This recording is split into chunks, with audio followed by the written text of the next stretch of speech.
border. It's said a daylight raid wrecked hundreds of homes, causing a death toll that may rise still further as rescue workers dig among the rubble. At the local hospital, distraught relatives gathered for news of the dead and injured. A doctor told reporters taken to the scene that they were treating 11 casualties. In the ruins, one man held up an apparent bomb fragment, and NATO headquarters admitted a laser-guided weapon had missed its target, a military barracks, by more than 300 yards. Also in the latest raids, in the capital itself, a maternity hospital built with British donations suffered blast damage that forced it to close. Among the young patients being evacuated, babies who'd been born during the air raid.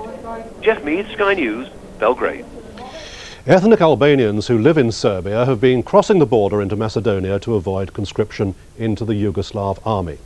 More than 1,000 people used a secret route from Serbia to the Macedonian border. Sky's Andrew Wilson has this exclusive report.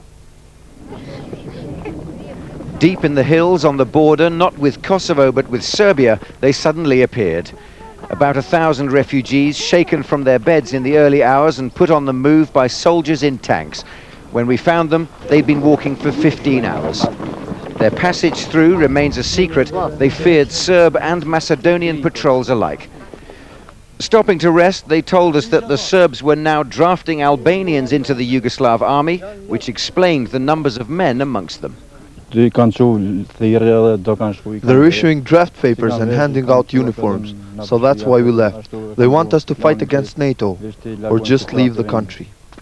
They also said that they were beaten if they refused the uniforms and that their ID papers were taken away. At the main Blace crossing, the Serb clearance of Kosovo has been unrelenting. Another train and 10 busloads clogged the border, but the transit camps were still filled with last night's influx, many of whom had spent the previous night in the open. Those who were in tried to pass water to those who'd arrived, but were pushed back. The news from Blace came like a blow to the agency scouts with us on the mountain. The camps are spilling over. They're completely crowded. The latrines are completely full. You can smell how bad it is in there, how bad the condition is. You can see that people are literally sitting on top of each other practically. The border is now springing leaks across its entire length. Every time the Macedonian authorities find and block an escape route, the refugees push forward and open another. For as long as it's not discovered, this route will stay open. And if these people who've escaped the Serbs can avoid the Macedonians, then they can be considered luckier than their countrymen trapped at Blace. Andrew Wilson, Sky News, on the Serbia-Macedonian border.